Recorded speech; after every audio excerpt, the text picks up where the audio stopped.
ناظرین السلام علیکم۔ ناظرین ہم آپ کی خدمت میں آج کا چوتھا ویلاگ پیش کر رہے ہیں۔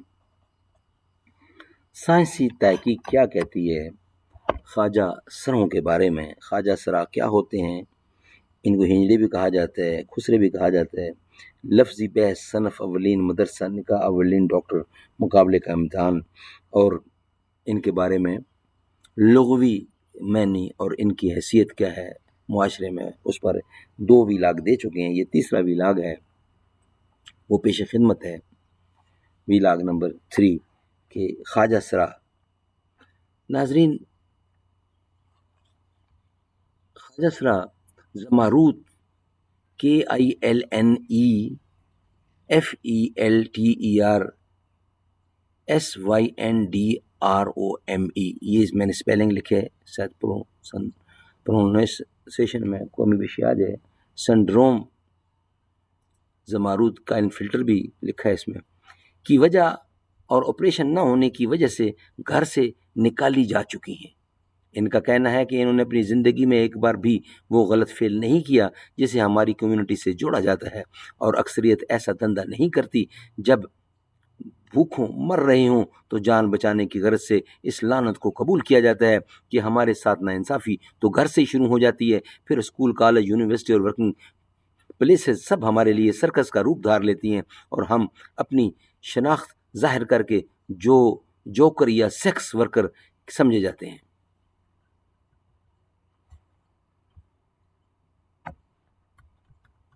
سن 2020 میں پاکستان کے 50% جید مفتیان کرام نے ایک فتویٰ جاری کیا جس میں یہ کہا گیا ہے کہ ان کو تیسری جنس کہنا حرام ہے، اور مردانہ یا زنانہ واضح خصوصیات والے افراد اپنی ہی کمیونٹی یعنی مخالف جنس سے دین محمدی کی تحت نکاح کر سکتے ہیں۔ جن کی جنس واضح نہیں وہ اپنا علاج کروا سکتی ہیں، علاج کروا کے نکاح کر سکتے ہیں، اور ان کو حق حاصل ہے کہ وہ خود کو باقاعدہ علاج کے بعد اپنی جسمانی ساخت کے اعتبار سے لڑکا یا لڑکی کے طور پر متعارف کروا سکتے ہیں۔ اس ضمن میں شعور بہت ہی کم ہے۔ خواجہ سرا کمیونٹی کی شادی پر ان کے اپنے ہی گھر والے پولیس کا چھاپا ڈلوا کر ہم جنس پرستی کی دفعہ لگوا کر ان کو ذلیل کرتے ہیں۔ یعنی ایک تو گھر سے نکال دیا، اور جب وہ اپنی فیملی شروع کرنے کا سوچیں تو اس کا حق بھی چھین لیا جاتا ہے۔ اس بارے میں اپنی قانونی طور پر کئی حکم موجود ہیں، اور قانون نافذ کرنے والے اداروں کی تربیت بھی ضروری ہے۔ یہ لوگ شادیوں میں ناچتے گاتے ہیں، تماشا کی جگہ پر لوگوں کے سامنے ناچتے ہیں۔ ہمارے بچے پیدا ہونے پر خوشیاں بکھیرنے آتے ہیں، ہماری ہر خوشی میں خوش ہوتے ہیں، مگر ان بیچاروں کی اپنی کوئی خوشی نہیں ہے اور دور دور تک نظر نہیں آتی ہے۔ ان کی زندگی میں سالگرہ کو بڑی اہمیت حاصل ہے کہ عیدوں، شب راتوں اور دیگر مذہبی تہواروں پر بھی ان کے اپنے ان سے نہیں ملتے۔ وہ لوگ مسجد، مندر، چرچ بھی جائیں تو نفرت سے دیکھے جاتے ہیں، پھر اپنی سالگرہ کو ہی سال بھر کی خوشی کا تہوار سمجھ کر منا لیتے ہیں۔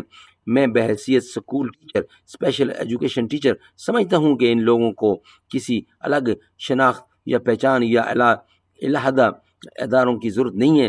مجموعی شعور اور قبولیت کے ساتھ معیاری صحت کی سہولت ان کی زندگی میں بے حد آسانیاں لا سکتی ہے۔ والدین کی کونسلنگ اور اساتذہ علماء کا اس شعور کو عام کرنا ان کے ذمہ ایک قرض ہے۔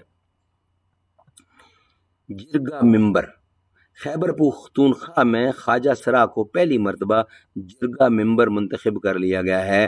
پشاور سے تعلق رکھنے والے خواجہ سرا صوبیہ خان کو شہر میں تمام DRCs کا رکن منتخب کیا گیا ہے۔ سبحان اللہ۔ کرو کا کردار خواجہ سرا بچپن میں ہی اپنا گھر بار چھوڑ کر کسی گرو کا کردار خواجہ سرا بچپن میں ہی اپنا گھر بار چھوڑ کر کسی گرو کے پاس آ جاتے ہیں، کیونکہ رشتہ دار ان سے ہر قسم کا ناطا توڑ دیتے ہیں۔ مرنے کے بعد بھی ان کی میت کو گھر میں کوئی نہیں دیکھتا۔ تمام تر رسومات خواجہ سرا ادا کرتے ہیں خود۔ انشاءاللہ اگلے ویلاگ میں احادیث سے ان کے بارے میں ثابت کیا جائے گا۔ اللہ تعالیٰ سمجھ دے اور اللہ تعالیٰ ہر ایک کا مقام بلند فرمائے۔ آمین ثم آمین بجا خاتم النبیین صلی اللہ علیہ وسلم۔